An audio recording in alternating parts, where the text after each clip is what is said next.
Olá a todos, sejam bem-vindos no canal Psicó Falando no meu dia a dia. Agora nosso canal tem um nome real e foi para representar justamente assim, a gente falar do nosso dia a dia. E no dia de hoje a gente vai falar sobre a procrastinação. Falar assim bem devagarinho, porque trata-se de uma coisa assim que a pessoa faz bem devagarinho também. Meu nome é Liv, para quem não me conhece, eu sou psicóloga, psicanalista, mestre e doutora em Ciências da Saúde pela Universidade Federal de Sergipe. Então, o tema de hoje que foi pedido nos comentários, então sempre que vocês precisarem, eu quero comentar sobre alguma coisa, você coloca lá nos comentários que a gente vai providenciar o assunto, tá? Procrastinação que vem a ser. Procrastinação em palavras coloquiais, a gente poderia dizer que é um adiamento de tarefas, um adiamento de situações que eu poderia fazer. Então eu começo a criar mecanismos de adiar aquela questão que é essencial. Então, uma pessoa que faz procrastinação é uma pessoa que ela está com um pouco de mecanismos de defesas que atrelham a sua motivação de gerenciar essa conduta de vida dela. Então, a pessoa que usa muito a parte negativa dos mecanismos de defesa, como aquela de negação, de não aceitar, de anular algumas situações. Então, a gente vê muita gente fala assim, uma pessoa que é procrastinadora, é a mesma pessoa que é perfeccionista. Não, não tem muito a ver. Uma pessoa perfeccionista é uma pessoa detalhista, é uma pessoa extremamente obsessiva pelas coisas estar bem organizadas. Procrastinador não é assim. Ele, por mais que ele saiba que ele tem a capacidade de fazer, ele não consegue. Então, muita gente também diz assim, o procrastinador é uma pessoa preguiçosa, uma pessoa menos inteligente. Também não é verdade. A procrastinação não tem a ver com inteligência, não tem a ver com a questão de sabedoria. Porque assim, ela pode sim decorrer de algumas funções cognitivas. Por exemplo, pessoas com tendências a déficit de atenção, déficit de hiperatividade e outras comorbidades referentes a questões cognitivas de atenção e concentração, ela realmente vai ter uma tendência maior a um processo de procrastinação. Mas não necessariamente é uma pessoa preguiçosa, não, muito pelo contrário. O mundo que a gente vive hoje é um mundo extremamente estressante. Então, do ponto de vista de um extremamente estressante, a gente vai decorrer que a procrastinação ela vem decorrida também do excesso de estresse, do excesso de ansiedade, de uma questão autodestrutiva. E que questão é essa? A pessoa se negar o tempo inteiro que não é capaz, que não tem essa condição. De pessoas também que têm uma baixa motivação. Então, é um sistema de baixo motivacional, de alterações do estresse, alterações da ansiedade e pessoas também com tendências depressivas.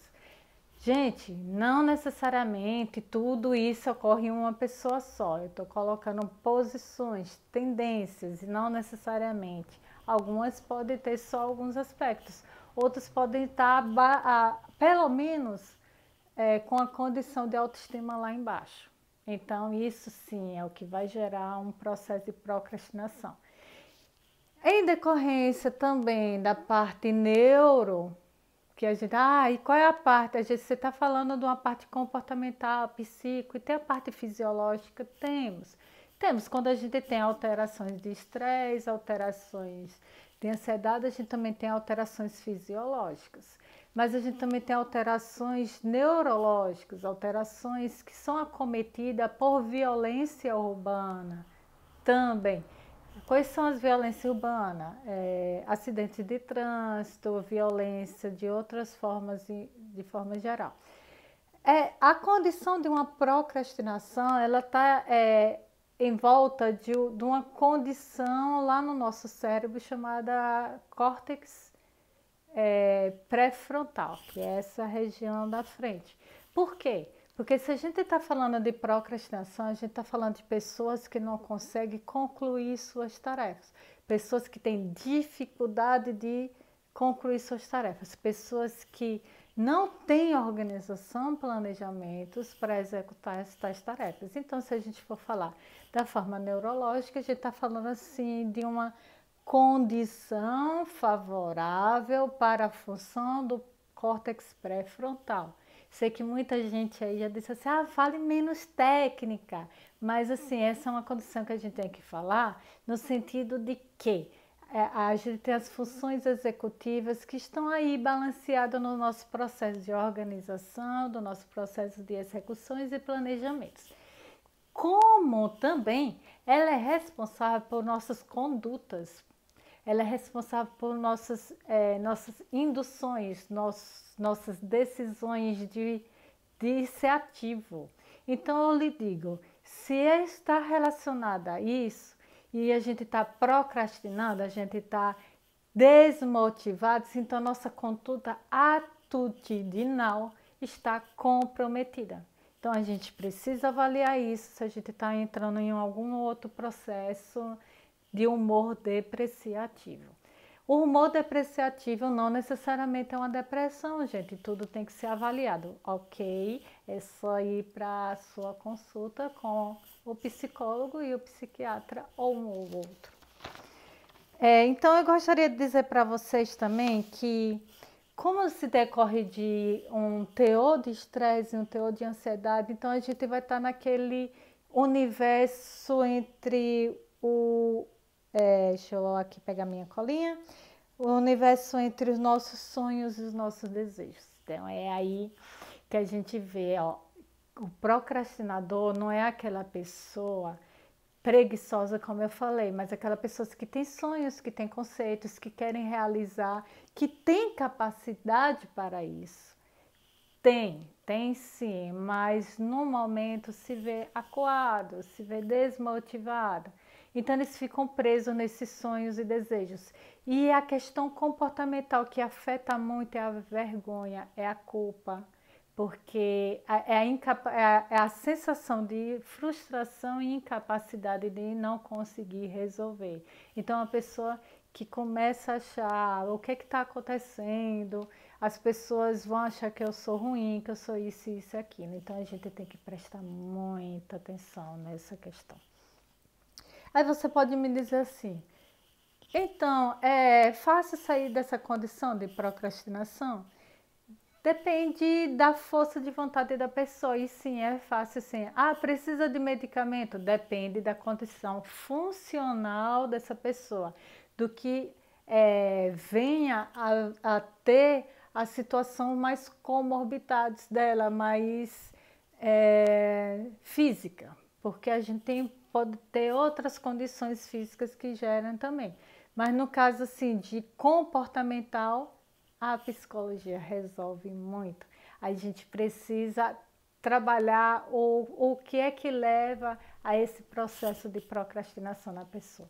E eu posso treinar isso? Eu posso sair dessa condição? Pode sim. Isso só acontece em estudantes? Não. Isso acontece em qualquer faixa etária, acontece em qualquer tipo de profissional. E eu acredito ainda que em estudantes ainda melhor a condição de sair, porque o estudante, ele, mesmo com a procrastinação, ele tem flexibilidade disso, porque ele tem rotina. Então a gente vai começar a passar algumas dicas de como melhorar essa condição de procrastinação. E a rotina é uma delas. Quando você faz a rotina, essa mudança de comportamento, rotina é uma coisa chata? Não necessariamente, depende do que você provoca como rotina, depende do que você coloca como uma coisa ruim na sua rotina. Porque a rotina não é para ser ruim, a rotina é para fazer uma coisa que te satisfaz, que te dê prazer, mas que é necessária para aquela condição. Então, Primeira coisa é uma mudança de comportamento, ou seja, uma adequação de comportamento às rotinas de forma positiva. Um segundo passo importante para quem está passando pelo processo de procrastinação é identificar o porquê dessa procrastinação. Ela é decorrente do quê? Ela vem, sempre que ela aparece, eu tenho como reconhecer essa situação. Porque veja que é uma pessoa que quer se dedicar a um assunto, ela tem capacidade para isso, ela resolve fazer aquelas tarefas, só que ela não dá continuidade. Então, ela tem capacidade sim. Pensa bem. O que é que está acontecendo que na hora de assumir eu tenho uma motivação, mas na hora de executar não tenho? Então você pode identificar essas questões e conversar sobre essas questões na terapia ou consigo mesmo, com o familiar, como você se sentir mais à vontade. A terceira parte aí, que eu já falei lá na questão de hábitos, é uma questão de checklist. Faz um checklist das coisas que você precisa fazer. Gente, essa função de checklist eu venho falando muito. Eu venho falando desde o primeiro vídeo que ela é importante. Essa função do checklist, ela faz com que você priorize as questões mais importantes para você, como também ela faz com que você não perca o passo, não perca esse compasso do que você precisa executar. Então eu tenho que fazer uma tarefa, então quais os passos que eu preciso executar dessa tarefa? E eu fazendo checklist, eu mantenho aqueles passos. Eu consigo manter uma rotina, uma programação, um planejamento, uma organização. Então eu consigo sair bem desse inteirinho. O quarto passo aqui, eu coloquei desconexão de estímulos externos. Na hora que você tem que executar a tarefa, você deposite seu foco, sua atenção, porque a procrastinação nada mais é do que um desvio dessa atenção. Ela desfoca aquilo que você já está desestimulado. Então, qualquer coisa, opa, desfocou minha atenção. Então, o que é que eu posso fazer? Se você é uma pessoa que usa muitas redes sociais, bota no módulo avião para executar essa tarefa, ou então deixa o aparelho de lado e vai executar essa tarefa. Se coloque, se programe, determine um tempo. Eu não estou conseguindo ter foco, não estou conseguindo ter direcionamento. Então, determine seu dia. Faça uma rotina para você. Será que 20 minutos dá para você começar em 20 minutos? Então, coloca um cronômetro e faz 20, 30 minutos vou estudar isso, vou fazer isso, vou executar isso. Assim você vai perceber que você está dando uma determinação ao cérebro. Por isso que eu precisei falar na parte neuro.